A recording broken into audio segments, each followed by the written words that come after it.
أعوذ بالله من الشيطان الرجيم. بسم الله الرحمن الرحيم. ألف لام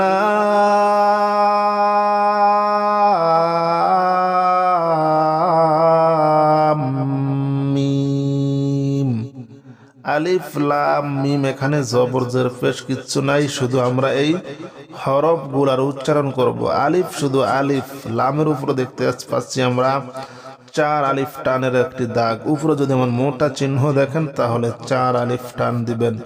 সাথে সাথে মিমের উপরে আমরা দেখতে পাচ্ছি 4 আলিফ টানের একটি চিহ্ন। তাই আমরা আলিফকে শুধু আলিফ বলবো, লামকে 4 আলিফ টান দিয়ে লাম বলে মিম বলবো। ঠিক আছে, লাম, এই লাম এই মিমের ধরবে তাজদিদ দিয়া। ঠিক আছে, আমরা জানি আরবি পড়ার সময় দুইটি হরফের উপরে তাজদিদ থাকিলে গুন্নাহ করিয়া পড়িতে হয়। দুইটি হরফ হলো মিম অথবা নুন। নুনে মিমে তাজদিদ দেখিলে গুন্নাহ করিয়া পড়িতে হয়। এই গুন্নাটাকে ওয়াজিব গুন্নাহ বলে।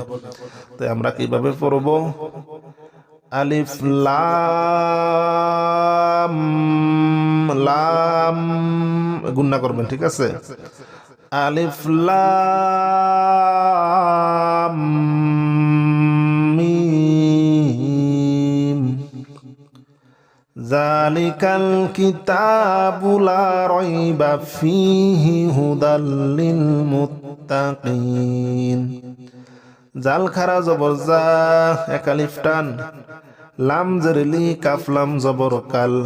জালিকাল, কাব জের কি, তা খারা জবর তা, বা পেশবু, কিতাবু।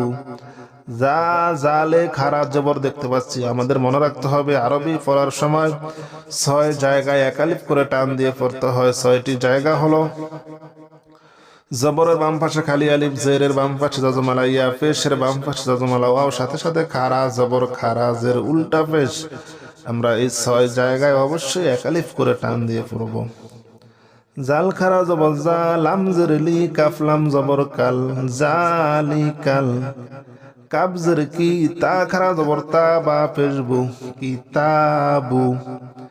জালিকাল কিতাবু।